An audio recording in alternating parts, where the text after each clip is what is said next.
तीसरा chapter start कर दिए हैं। दूसरा चैप्टर आपने नहीं देखा है तो लास्ट की कुछ वीडियो में हमने दूसरा चैप्टर कवर किया, आई बटन में लिंक मिल रहा है, वहाँ से आप देख सकते हैं। आज हमने स्टार्ट कर दिया है थर्ड चैप्टर, जो कि बहुत ही इंपॉर्टेंट क्वेश्चन इसमें आएंगे और काफ़ी ज़्यादा सिंपल भी है ये चैप्टर, क्योंकि इसमें हम पढ़ेंगे मोशन इन स्ट्रेट लाइन। हमारे चैप्टर का नाम है, मतलब इसमें सारी चीज़ें मोशन के बारे में पढ़नी है स्ट्रेट लाइन में। तो स्ट्रेट मतलब सीधी लाइन में हमें मोशन पढ़नी है, जो कि बहुत सिंपल होने वाला है। तो आज का जो ये लेक्चर होगा बहुत ही बेसिक लेक्चर होगा, क्योंकि चैप्टर का पहला क्वेश्चन है, पहला हमारा वीडियो है। तो चलिए बात करेंगे motion in straight line. Motion क्या होता है सबसे पहले ये जान लेते हैं, फिर हम जानेंगे डिस्प्लेसमेंट क्या होता है, वेलोसिटी क्या होती है, ठीक, उसके बाद डिस्टेंस क्या होता है, सब कुछ जानेंगे। सबसे पहले आप देख लीजिए मोशन होता क्या है। मोशन, तो मोशन का सबसे अच्छा डिफिनीशन हम ये बता सकते हैं, जब कोई बॉडी यदि समय के अनुसार अपनी स्थिति को चेंज कर ले, अपनी पोजीशन को चेंज कर ले, तो वह मोशन में है। तो लिख लेंगे when a body change its position with time, comma, then this body, वह बॉडी जो होगी, this body is called in motion, मतलब वो गति कर रही है। सबसे चीज ये पहले समझ लेंगे। तो मोशन होगा क्या, अगर कोई बॉडी टाइम के अनुसार अपनी स्थिति को चेंज कर ले, अपनी पोजीशन को चेंज कर ले, बदल ले, तब वो हमारा किस में होगा, मोशन में होगा। सिंपल सा टॉपिक है। क्लियर हुआ आपको, क्लियर हुआ कि नहीं हुआ? तो मोशन आपको समझ में आ गया। देखिए दो चीजें होती हैं, एक तो मोशन, दूसरा रेस्ट। मोशन के बारे में आपने समझा, रेस्ट क्या होता है। रेस्ट मतलब कोई भी वस्तु हमारी रुकी हुई हो, कोई भी वस्तु हमारी रुकी हुई हो। जैसे मान लीजिए आप कह रहे हैं कि कोई भी वस्तु यदि समय के अनुसार चेंज ना हो, मतलब ये कह दिया जाए कि 4 बज रहे हैं, जैसे सपोज दैट 4 बज रहे हैं फिर भी वो वस्तु वहीं पर है, 5 बज गए, 1 घंटे बीत गए फिर भी वो वस्तु वहीं है, 1 दिन बीत गए फिर भी वही वस्तु है, मतलब थोड़ा सा भी टाइम चेंजिंग हो रहा है, वो वस्तु चेंज नहीं हो रही है, तो उसके रिस्पेक्ट में वो क्या कर रही है, हमारी रेस्ट पर है। जैसे सपोज दैट आप समझ लीजिए आप चल रहे हैं, तो पहले आप यहाँ थे, क्लियर समझिए, पहले आप यहाँ थे, टाइम जैसे जैसे चेंज हुआ आपकी पोजीशन भी चेंज हो गई। आप पहले यहाँ थे, यहाँ पहुँच गए, तो आप मोशन किए कि नहीं, मूव किए कि नहीं, तो वही हमारा मोशन कहलाता है। रेस्ट क्या होता है, आप एक जगह खड़े रहिए, ऐसा नहीं रेस्ट कर रहे हैं मतलब सो रहे हैं। आप रेस्ट पर मतलब रुकी हुई वस्तु होगी, आप एक जगह खड़े हो जाइए, समय गुजरेगा लेकिन आप यहाँ से नहीं हिलोगे, आप एक जगह स्थित हो, तो आप क्या हो, रेस्ट में हो। क्लियर, समझ में आ गया। अगर हम रेस्ट की बात करें, रेस्ट क्या होता है, when a body does not change it's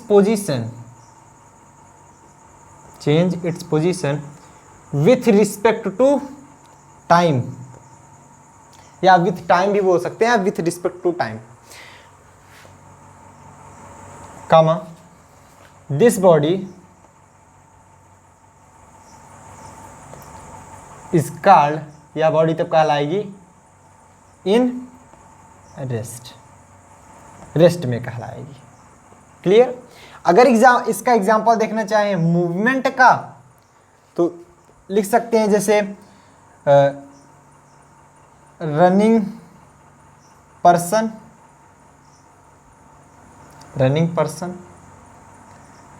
और भी कुछ भी लिख लीजिए, रनिंग पर्सन ही ले लीजिए, मान लीजिए कुछ भी ले लीजिए, चलते हुए कार, दौड़ता हुआ आदमी, खेलता हुआ बच्चा ना।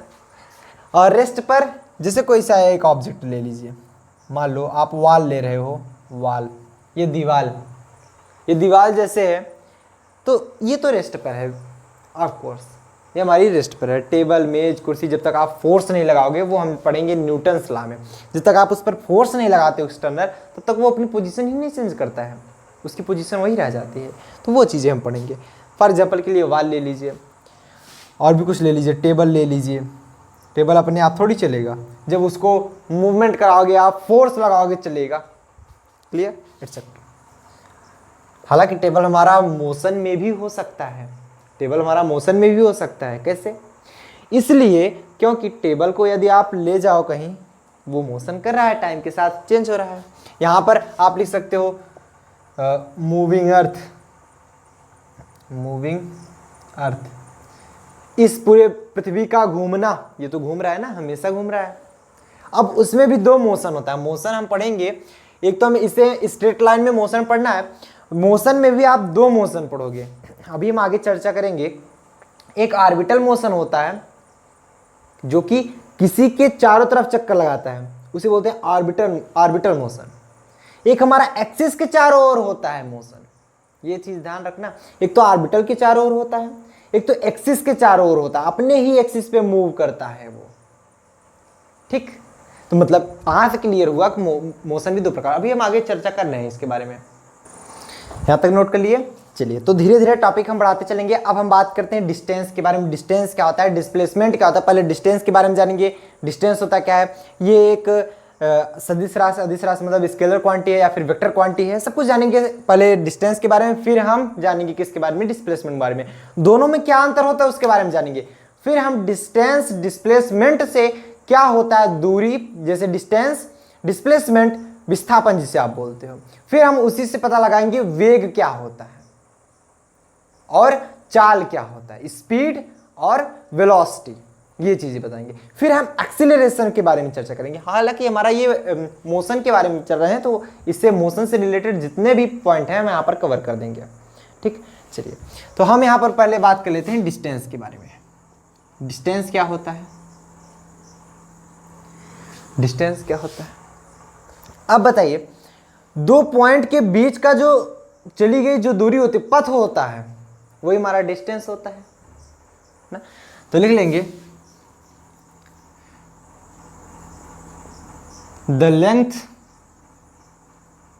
ऑफ पथ बिटवीन टू पॉइंट्स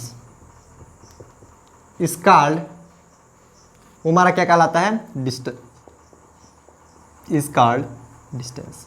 मतलब किसी भी दो पॉइंट के बीच का जो हमारा पथ होगा, रास्ता होगा, वही हमारा क्या कहलाता है, डिस्टेंस कहलाता है। सिंपल सा आप बता सकते हो, दो पॉइंट हैं, एक ऐसा भी रास्ता हो सकता है, ऐसा भी हो सकता है, कहीं से भी आए, ऐसा भी हो सकता है ना, कैसा भी हो सकता है, कहीं से भी जा सकता है। मान लो इतना टेढ़ा मेढ़ा ना हो, ऐसा भी हो सकता है, कैसा भी बना लो, क्या दिक्कत है, कैसा भी हो सकता है। ये भी हमारा डिस्टेंस है, ये इस पॉइंट से पॉइंट ए मान लीजिए, पॉइंट बी मान लीजिए, ये भी हमारा है, ये भी। एक सीधा रास्ता भी हो सकता है, ये भी हमारा डिस्टेंस हो सकता है। लेकिन जब सीधा रास्ता एकदम बनता है तब हम उसे डिस्प्लेसमेंट बोलते हैं, जो हम आगे पढ़ेंगे। तो डिस्टेंस आपको समझ में आया, एक आपके घर की दूरी, एक तो आपके स्कूल की दूरी। मान लो तो घर से स्कूल जाते हो तो जितना रास्ता आपने तय किया वो आपकी डिस्टेंस होती है। बोलो, क्लियर हुआ।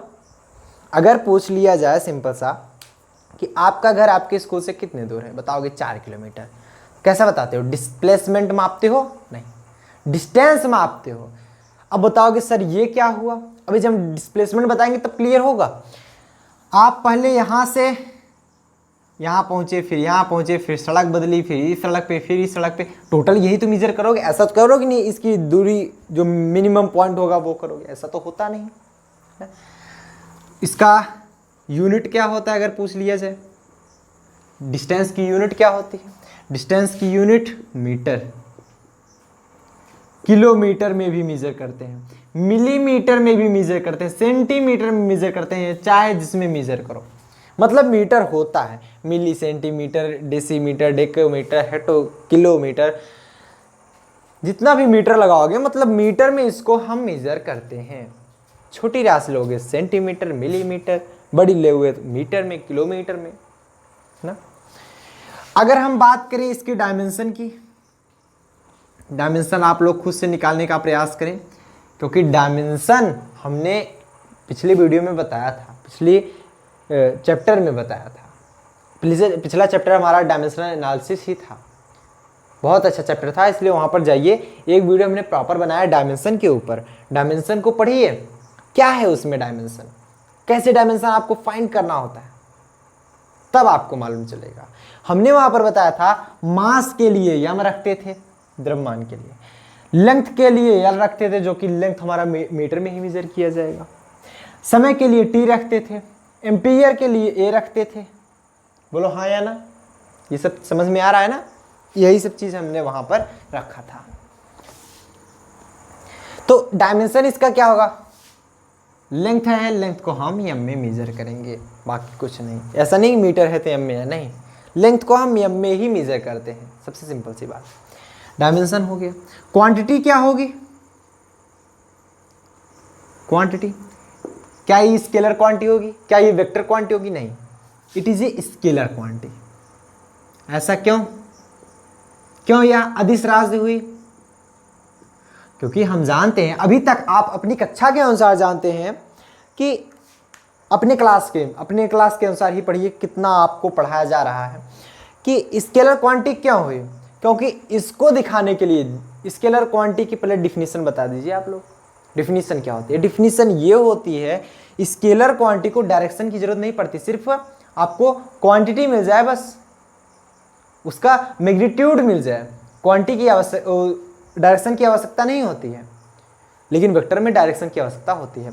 हालांकि जब आप लोग और भी हाई लेवल पे जाओगे, जब पढ़ोगे, तो वहां पर पढ़ाया जाएगा कि वेक्टर नियम का पालन करना चाहिए। That quantity is called vector quantity which obey the vector rule. Vector rule का जो पालन करेगी वही हमारी क्वांटिटी वेक्टर होगी। जैसे आप करंट ले लीजिए, करंट बताइए, करंट को बताओगे इस दिशा में जा रही है, मान लो सपोज दैट, आपने बताया भी, या फिर आप बताते हो पॉजिटिव जिस तरफ जाएंगे, मतलब इलेक्ट्रॉनों की गति की दिशा में ही होते हैं, पॉजिटिव जिधर जाएगा उसके विपरीत दिशा में, मतलब इलेक्ट्रॉन जाएंगे इलेक्ट्रॉनों गति की दिशा में होंगे, डायरेक्शन भी है। मैग्नीट्यूड भी बताते हो, 2 एम्पीयर 4 एम्पीयर 10 एम्पीयर की धारा है, लेकिन that is scalar quantity, but why, यहीं पर फेल हो जाता है ये। तो वेक्टर नियमों का पालन करना चाहिए। वेक्टर नियम क्या होते हैं आगे चल के सब कुछ पढ़ोगे, अभी आप लोग जानो इतना कि जिसका मैग्नीट्यूड होता है या डायरेक्शन नहीं बताई जाती, स्केलर क्वांटिटी, डायरेक्शन और मैग्नीट्यूड दोनों बताया जाता है, वो हमारा vector quantity. Because scalar quantity क्या हुआ, बिकॉज इट हैव, मतलब डिस्टेंस के पास, it have no direction, direction नहीं होता है, ओनली या एक्सेप्ट बोल सकते हो, इसके सिवाय एक्सेप्ट मैग्नीट्यूड, मैग्नीट्यूड के अलावा इसके पास कोई भी डायरेक्शन नहीं होती है, दैट इसलिए ये क्या कहलाया हमारा स्केलर क्वांटिटी। अब देखना ध्यान से, इसके पास कोई डायरेक्शन है, एक बार ए इस डायरेक्शन गया, फिर इस डायरेक्शन में, फिर इस डायरेक्शन में, इस डायरेक्शन में, इस डायरेक्शन में, फिर मूव करके चला गया। कोई डायरेक्शन बता सकते हो? यहाँ से आप स्कूल जा रहे हो तो ऐसे थोड़ी बताओगे कि इधर से अगर डायरेक्शन बताना हुआ तो कैसे बताओगे? मान लीजिए दक्षिण दिशा में आपका स्कूल, ऐसे बताओगे दक्षिण दिशा में है, तो वो तो डिस्प्लेसमेंट बताना होगा ना, सीधा आप लेते हो। जैसे यहाँ पर, यहाँ से हमारे सामने कोई पर्सन खड़ा है, हमने बताया वहाँ पर इस साइड, हमने आपको बता देना है वेस्ट है, वेस्ट पे खड़ा है, और रास्ता ऐसे है ही नहीं, रास्ता हमें एक बार इधर जाना है, फिर इधर जाना है, फिर उसके पास पहुँचना है। तो आप सबसे नियरेस्ट लोगे, सबसे नियरेस्ट या लोवेस्ट लेंथ लोगे, लोवेस्ट लेंथ ही हमारी डिस्प्लेसमेंट बोल दी जाती है।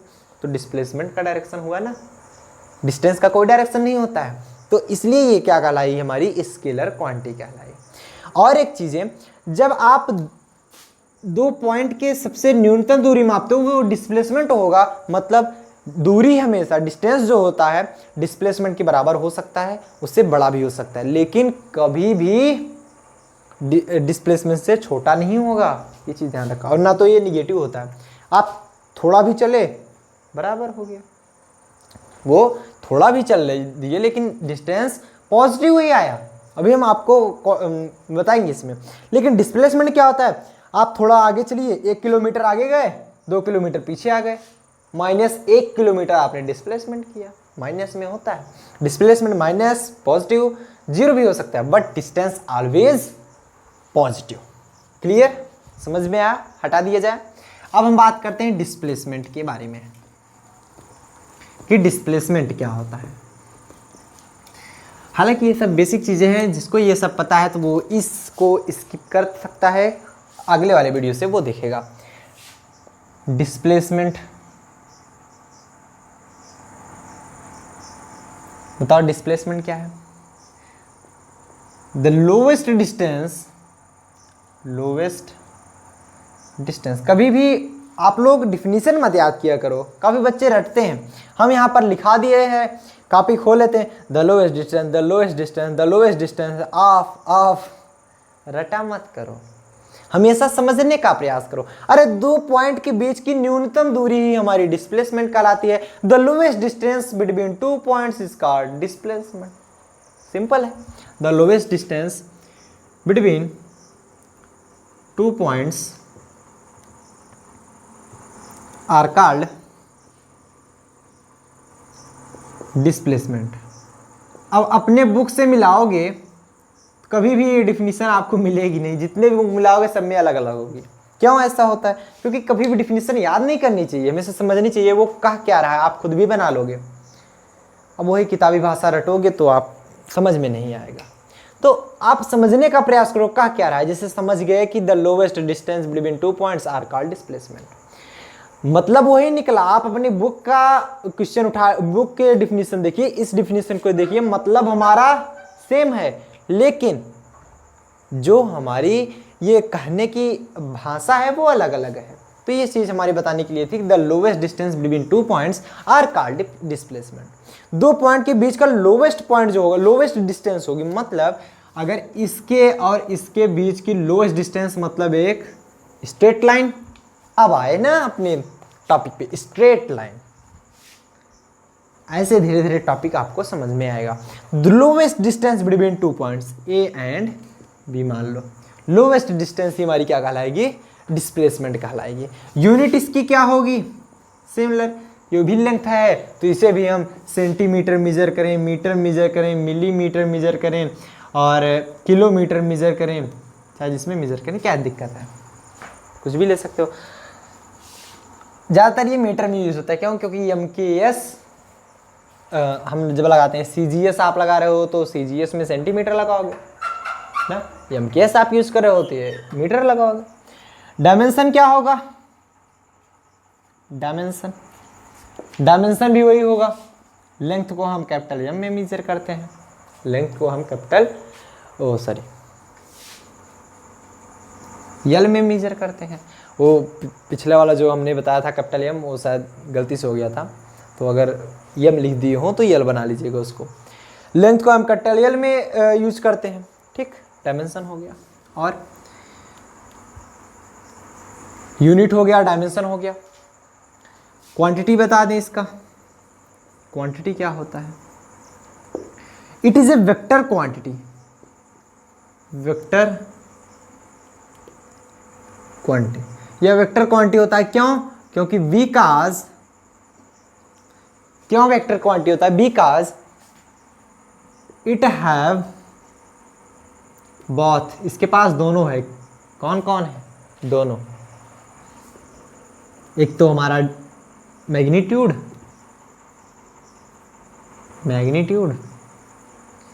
एंड डायरेक्शन, जिसके पास दोनों होता है, दिशा भी होती है, परिमाण भी होता है, वह हमारा क्या कहलाता है? वेक्टर क्वांटिटी, सदिश राशि कहलाती है। नोट करें, नोट करें। कई बच्चे नहीं समझ पा रहे हैं सर मैग्नीट्यूड और डायरेक्शन क्या है। जैसे 10 किलो का, या बता दो 60 किलो का एक व्यक्ति दक्षिण से पूरब गया, हो गई ना, इसके पास मैग्नीट्यूड भी है 60 किलो का व्यक्ति, डायरेक्शन भी है, हो गया, ये वेक्टर क्वांटिटी होगी। हटाया जाए इसको। अब हम बात करेंगे क्या डिफरेंसेस होते हैं उसमें डिस्प्लेसमेंट और डिस्टेंस में क्या क्या डिफरेंसेस होते हैं। चलिए बात कर लेते हैं इनके डिफरेंसेस के बारे में। Difference between displacement and distance. हम आपको इसलिए इतना छोटी छोटी चीज़ें बता रहे हैं, काफ़ी बच्चे कंफ्यूज रहते हैं इसी में, आगे चल के उनको समझ में ही नहीं आता क्या है क्या नहीं, काफ़ी बच्चे होते हैं। तो आप लोग सब लोग पढ़िए, जो थोड़ा कमज़ोर भी हैं वो अपने आप को कमज़ोर ना समझें, वो और भी कोशिश करें पढ़ने की, ताकि उनकी जो पकड़ हो और मजबूत हो। बेसिक लेवल ज़्यादा ध्यान दें, बेसिक जब आपको मजबूत होगा आगे चीज़ें समझ में आएगी। अगर हम यहीं से डायरेक्ट एक्सीलरेशन की बात करने लगते हैं, मोशन 2 प्रकार के होते हैं, ऑर्बिटल, रोटेटरी मोशन, डायरेक्ट बताने लगते तो नहीं समझ पाते बच्चे, इसलिए हमने छोटा पॉइंट एकदम उठाया, सबसे छोटा पॉइंट। तो इनमें डिफरेंस क्या होता है, आप एक जगह लिख लेंगे डिस्टेंस, दूसरी जगह लिख लेंगे डिस्प्लेसमेंट। ठीक, क्लियर है। डिस्टेंस मतलब होता है दूरी और डिस्प्लेसमेंट मतलब होता है विस्थापन। अक्सर डिस्टेंस को हम स्मॉल डी से रिप्रेजेंट करते हैं, डिस्प्लेसमेंट को स्मॉल एस से रिप्रेजेंट करते हैं अक्सर। अब ऐसे किसी से भी रिप्रेजेंट किया जा सकता है, आप मान सकते हो जनरली इसे। ये क्या होता है हमारा डिस्टेंस स्केलर क्वांटिटी होता है, डिफरेंस हम बता रहे हैं स्केलर क्वांटिटी। डिस्प्लेसमेंट क्या होता है हमारा वेक्टर क्वांटिटी होता है, वेक्टर क्वांटिटी। फर्स्ट हो गया। सेकंड बताएंगे, जो डिस्टेंस होता है, ध्यान समझेंगे, ये एक तो स्केलर क्वांटिटी हो गया। जो डिस्टेंस होगा ऑलवेज पॉजिटिव, डिस्टेंस जो होता है ऑलवेज पॉजिटिव, हमेशा पॉजिटिव होता है। जिससे आप थोड़ा सा भी चले, चाहे पीछे चले, चाहे आगे चले, चाहे इधर चले जाए, उधर चले, थोड़ा सा भी चल के देखिए, आप 1 मिलीमीटर ही घूमिए, लेकिन आपने 1 मिलीमीटर तय किया, -1 मिलीमीटर डिस्टेंस नहीं होगा। आप 1 मीटर आगे चलें, आपने 1 मीटर प्लस 1 मीटर आगे चला, -1 मीटर कभी होता ही नहीं है, वो सिर्फ डिस्प्लेसमेंट में होगा। तो इट में भी लिख सकते हैं, इट में बी पॉजिटिव, 0 और निगेटिव। मतलब ये कि जो डिस्प्लेसमेंट होता है ये पॉजिटिव भी हो सकता है, 0 भी हो सकता है और निगेटिव भी हो सकता है। क्लियर? कैसे? जैसे मान लो एग्जाम्पल के तौर पे इसके बीच की दूरी बतानी हो, मान लो +1 मीटर बोल दिए, ठीक। अगर 0 कब होगा, यहां से चलना प्रारंभ किए आप, यहीं पर रुक गए, डिस्प्लेसमेंट 0, बोलो, यहां पर डिस्प्लेसमेंट 0 होगा। यहां से चलना प्रारंभ किए, यहां गए, यहां गए, यहां फिर आ गए, ऐसे ऐसे ऐसे ऐसे, बोलो कुछ आपने डिस्प्लेसमेंट किया? नहीं किया। तो वर्क भी हम इसी से निकालते हैं, वर्क भी हम इसी से निकालते हैं, फोर्स इनटू डिस्प्लेसमेंट। जब आप जैसे मान लीजिए किसी ऐसे स्थान पे गए कि आप, फिर मान लीजिए आप यहाँ से 2 किलोमीटर आगे गए, फिर 2 किलोमीटर पीछे आकर वहीं पर खड़े हो गए, आपसे पूछ लिया जाए कि आपने कोई वर्क किया, तो आप नहीं किया, क्योंकि आपने कोई डिस्टेंस ही नहीं किया, डिस्टेंस 0, तो वर्क भी 0, W = FS, यस 0, तो वर्क भी 0, तो आपने कोई कार्य नहीं किया। बेचारे 2 किलोमीटर दौड़ गए, 2 किलोमीटर आए, 4 किलोमीटर दौड़ लिए, 1 किलोमीटर और दौड़ लिए होते तो पुलिस में भर्ती हो जाते। बेचारे इतने काम किए लेकिन नहीं हो पाए, कोई मानता ही नहीं कि काम किए। निगेटिव, यहाँ से 1 किलोमीटर आगे जाओ, 1 किलोमीटर आगे जाने के बाद मान लो यहाँ तक 1 किलोमीटर है, फिर 1.5 किलोमीटर पीछे आ जाओ, यहाँ पर -0.5 किलोमीटर का डिस्प्लेसमेंट हुआ है, यहाँ पर 0 डिस्प्लेसमेंट। ये सब चीज़ें हैं, ठीक, जीरो डिस्प्लेसमेंट। अगला टॉपिक जो हमारा है ये हटा दें, फॉर एग्जाम्पल के लिए था, नोट कर लीजिएगा आप लोग। अगला जो हमारा टॉपिक होगा, distance always greater than displacement, और इक्वल भी हो सकता है, distance is greater or equal to displacement.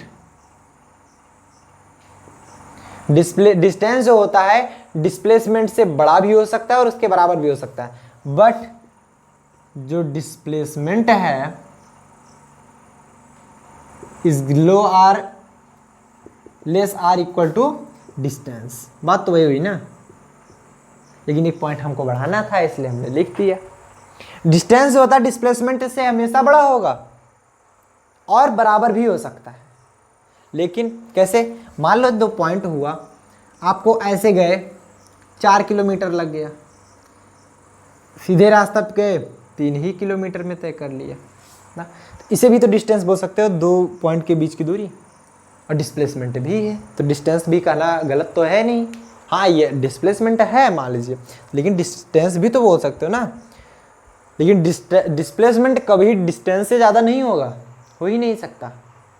Distance जो होगा डिस्प्लेसमेंट से बड़ा भी हो सकता है, बराबर भी हो सकता है, लेकिन डिस्प्लेसमेंट ऑलवेज छोटा रहेगा या फिर बराबर रहेगा। क्लियर? समझ में आया यहाँ तक बात? डिस्प्लेसमेंट डिस्टेंस में अंतर समझ में आ गया सबको? सबको समझ में आ गया? चलिए हटाया जाए।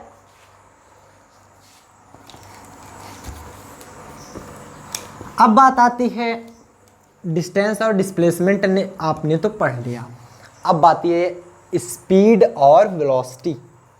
स्पीड क्या होता है? स्पीड और वेलोसिटी क्या होता है? Speed and velocity. स्पीड क्या होती है? द रेट ऑफ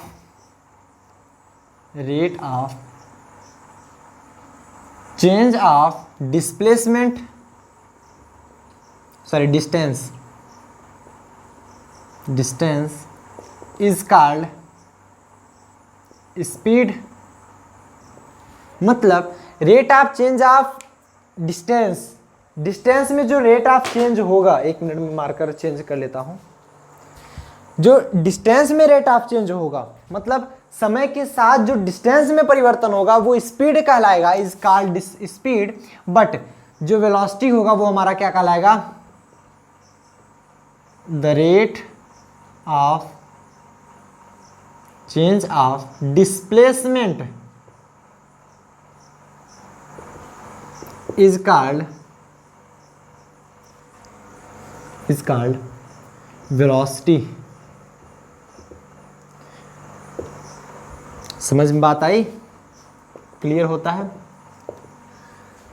एक प्रकार से डिफरेंस भी चल रहा है, आप लोग समझते चलिए। इट इज रिप्रेजेंटेड एज, अच्छा इसको पहले बता देना, स्पीड को हम पहले ये तो बता दें, it is represented as, speed को किससे रिप्रेजेंट करते हो बताओ? स्पीड को, वेलोसिटी तो v हो गया, स्पीड को आप बता सकते हो, मान लीजिए u भी बता सकते हो, इनिशियल वेलोसिटी भी बोल सकते हो, तो स्पीड भी वही बोली जाती है, v u कुछ भी बोल सकते हो, तो कोई इसमें मतलब है नहीं, वेलोसिटी भी हमारी v ही होती है। और स्पीड को भी आप कितने स्पीड से चल रहा है तो उसको भी v u कुछ भी लिख सकते हो, u मान लेते हैं हम, मान लिया। तो स्पीड जो होता है ये बोला जा रहा है the rate of change of distance, मतलब डिस्टेंस में रेट ऑफ चेंज मतलब टाइम, रेट मतलब time, the rate of change of distance में, या फिर बोल सकते the ratio of distance and time is called speed, लेकिन ये ज़्यादा अच्छा लगता है। The rate of change of distance, time के साथ साथ जो चेंज हो रहा है डिस्टेंस में, या बोल सकते हो the change in distance with respect to time is called speed. और यहाँ पर बोल सकते हो जो वेलोसिटी होगी, velocity is equal to the rate of change of, मतलब जो टाइम में चेंज होगा, डिस्प्लेसमेंट में जो चेंज होगा विथ रिस्पेक्ट टू टाइम, ये बोल सकते हो। The rate of change of displacement is called velocity and the rate of change of distance is called time.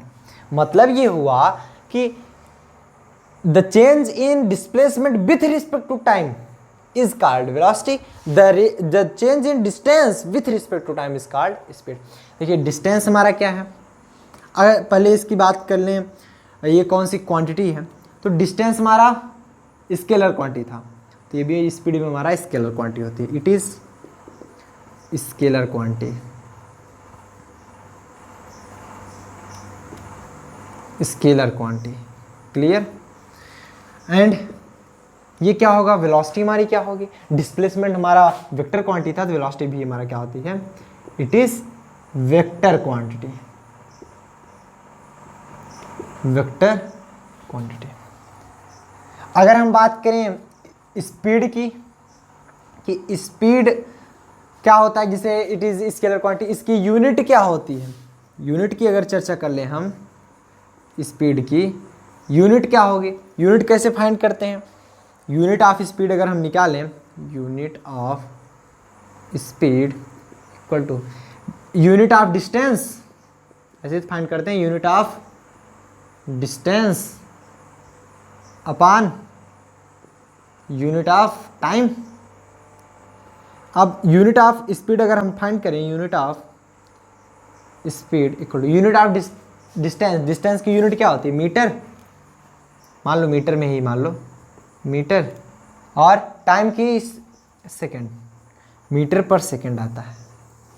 और अगर इसका डायमेंशन बात करें, डायमेंशन क्या हो जाएगा, डायमेंशन जानते हो आप, डायमेंशन होगा इसका, डायमेंशन कैपिटल ब्रैकेट में लिखा जाता है, मीटर, मीटर हमारी लेंथ है यल अपान सेकेंड, सेकेंड को हम टी से रिप्रेजेंट करते हैं, यल अपान टी, इसे आप लिख सकते हो यल टी -1, पावर मत बोलना कभी, ध्यान देना, काफ़ी बच्चे कंफ्यूज हो जाते हैं कि यल टी पावर -1 बोल रहे हैं कि यल टी -1, यल टी -1 बोलना है, पावर नहीं होता है। अगर इसकी डायमेंशन पूछे जाए सिर्फ और सिर्फ -1 या 0, -1 बोल देना, ये नहीं बताना कि इसकी डायमेंशन क्या होगी, डायमेंशन इस पर चढ़ी हुई घात होती है, इस पर पावर जो होती है वो डायमेंशन होता है यल टी -1। बट इधर देख लिया जाए, इधर इसकी यूनिट क्या होती है, सेम टॉपिक, यूनिट इसकी हो जाएगी क्या, डिस्प्लेसमेंट भी हमारा मीटर में होता है, मीटर, और टाइम हमारा सेकंड में, मीटर पर सेकंड। डायमेंशन पूछा जाए, डायमेंशन क्या होगा, डायमेंशन हमारा क्या होगा, यहाँ पर मीटर को हम मिलते हैं एल, टाइम को टी, मीटर लेंथ हमारा एल और टाइम हमारा टी, ऊपर जाएगा तो एल टी -1, बड़ा ब्रैकेट में लगाना कभी मत भूलना, ठीक। तो ये रहा हमारा स्पीड, ये रहा हमारा वेलोसिटी। अब एक्सीलरेशन क्या होता है, हटा दिए जाए इसको, क्लियर होता है। चलो एक्सीलरेशन क्या होता है उसके बारे में भी जान लेते हैं। एक्सीलरेशन क्या होता है, the rate of change of velocity is called acceleration. लिखेंगे एक्सीलरेशन, स्मॉल ए से रिप्रेजेंट करते हैं एक्सीलरेशन को, तो लिखेंगे the rate of change of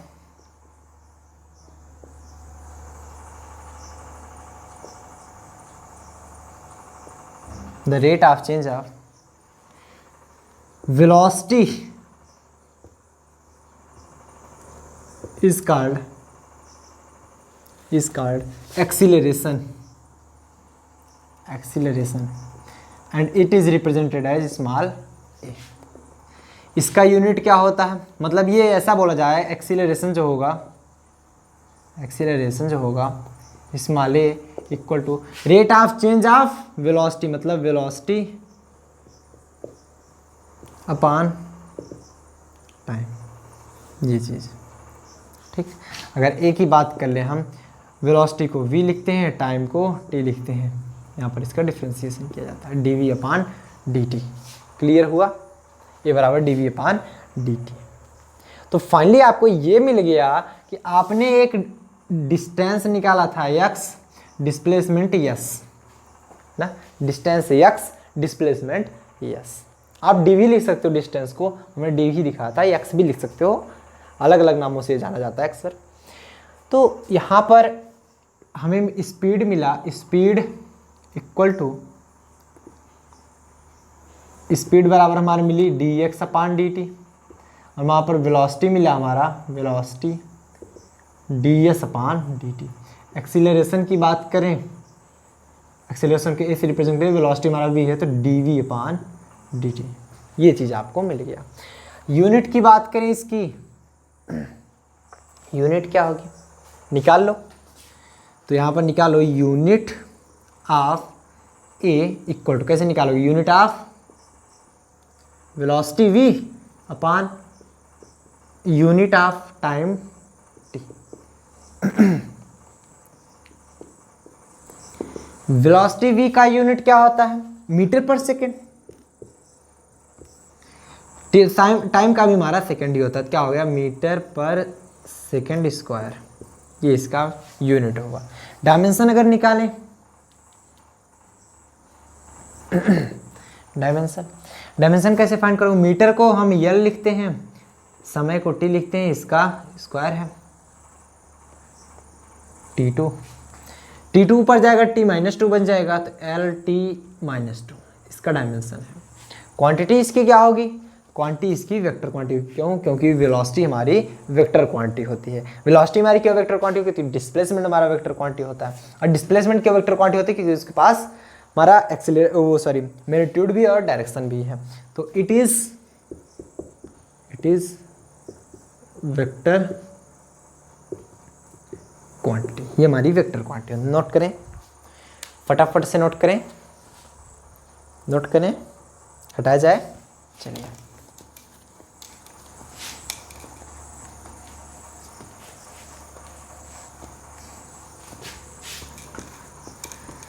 तो कल हम चर्चा करेंगे मोशन इन स्ट्रेट लाइन, लेकिन उससे पहले आपको थोड़ा सा और टॉपिक बता देना चाहते हैं मोशन के बारे में। हालांकि कल तो हम इसके बारे में एक्सप्लेन करेंगे ही टोटल। तो मोशन क्या होता है, सबसे पहले ये देख लेंगे। मोशन भी हमारा 3 प्रकार का होता है, एक 1D मोशन, एक 2D मोशन और एक 3D मोशन। 1D मतलब आप बोल सकते हो 1 डायमेंशन मोशन, 1 डायमेंशनल मोशन होता है, एक डायमेंशन में जो मूव किया जाए। जैसे आप सिर्फ चल रहे हो एक डायरेक्शन में, सिंपल सा। जैसे मान लीजिए आप चलना क्या हुआ, जैसे चलने के बाद इधर भी मुड़ गए, 2 डायमेंशन में मूव कर लिए। मतलब ये होता है, ऐसे आप एक्स एक्सिस रख रहे हो, एक्स एक्सिस है, ये है वाई एक्सिस, यहाँ पर कोई पार्टिकल पड़ा हुआ है, इस पर अगर हम फोर्स लगाएंगे तो क्या ये ऊपर थोड़ी भागेगा, ये यहाँ पर पहुँचेगा, यहाँ पर हो जाएगा। तो ये हमारा 1 डायमेंशनल मोशन है। 2 डायमेंशनल मोशन क्या होता है, 2D for dimensional motion. 2 dimensional motion मतलब 2 डायमेंशन में मोशन करना होता है। जैसे मान लो यहाँ से कोई पत्थर फेंको, ये हमारा पृथ्वी की सतह है, ये पृथ्वी की सतह है। यहाँ से कोई पत्थर फेंको तो एक बार पहले ऊपर जाएगा फिर नीचे आएगा, तो 2 डायमेंशन मूव किया कि नहीं। एक ही डायमेंशन फेंक दीजिए ऐसे, अगर सीधा ऐसे चला जाए तो वो एक ही डायमेंशन में होगा।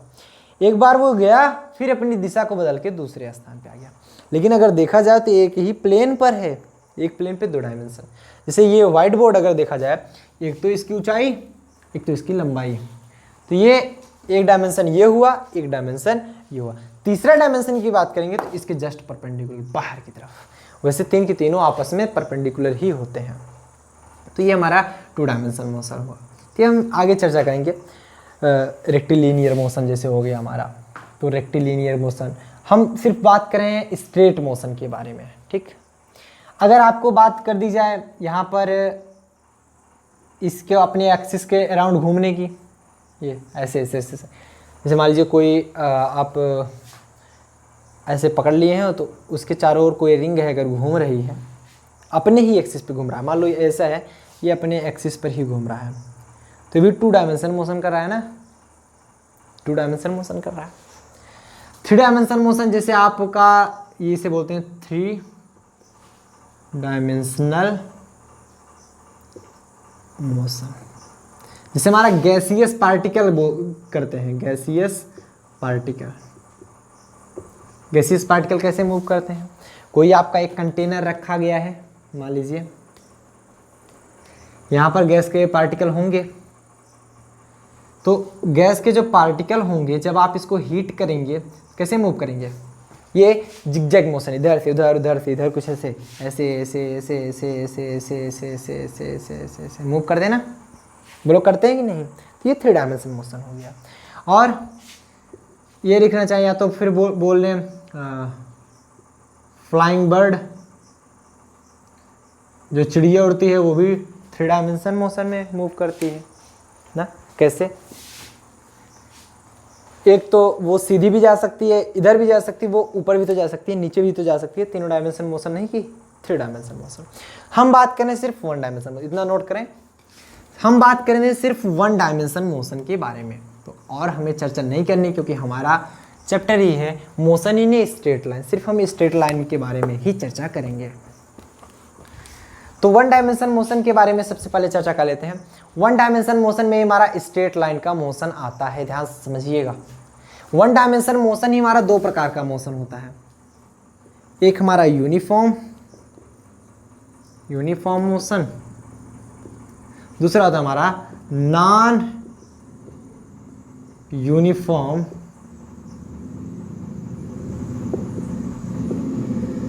मोशन। एक हमारा यूनिफॉर्म, एक हमारा नॉन यूनिफॉर्म मोशन होता है। ठीक, uniform motion, non uniform motion. जो हम आर्बिट्रेरी और ये रोटेटरी मोशन बता रहे थे, ये सब 2 डायमेंशन में जाता है, तो वो सब हमें नहीं चर्चा करनी है, हमें 1 डायमेंशन में चर्चा करनी है। यूनिफॉर्म मोशन मतलब आप इधर मूव कर रहे हो, जैसे कोई पार्टिकल है, या फिर आप सिंपल सा समझो जो आपको समझ में आए। मान लो एक कार है, कार्टून वाली, रियली में तो कार्टून वाली भी इससे अच्छी होगी हमारे अनुसार। एक कार है जो कि मूव कर रही है 40 किलोमीटर पर आवर ना, 40 किलोमीटर पर आवर से 40 किलोमीटर प्रति घंटे की चाल से चल रही है। लगातार ये अगर 40 किलोमीटर प्रति घंटे की चाल से चल रही है तब ये यूनिफॉर्म मोशन में है, एक समान गति है। आप जैसे 15 किलोमीटर प्रति घंटे की चाल से दौड़ रहे हो, उससे थोड़ा भी कम ज़्यादा नहीं हो रहे हो, तो आप यूनिफॉर्म मोशन में चल रहे हो। रेलगाड़ी 100 किलोमीटर प्रति घंटे की चाल से चल रही है, तो यूनिफॉर्म मोशन में चल रही है, कम ज़्यादा नहीं हो रही है। नॉन यूनिफॉर्म का मतलब है कोई कार है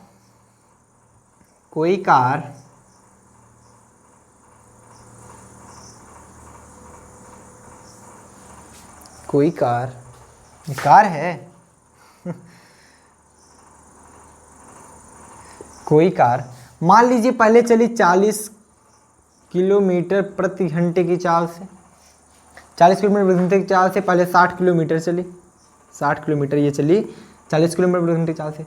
फिर जो 40 किलोमीटर हुआ उस पे चलिए, यहाँ पर पहुँचने के बाद यहाँ से ये मूव की मान लीजिए 20 किलोमीटर प्रति घंटे की चाल से, तो ये नॉन यूनिफॉर्म मोशन हो गया।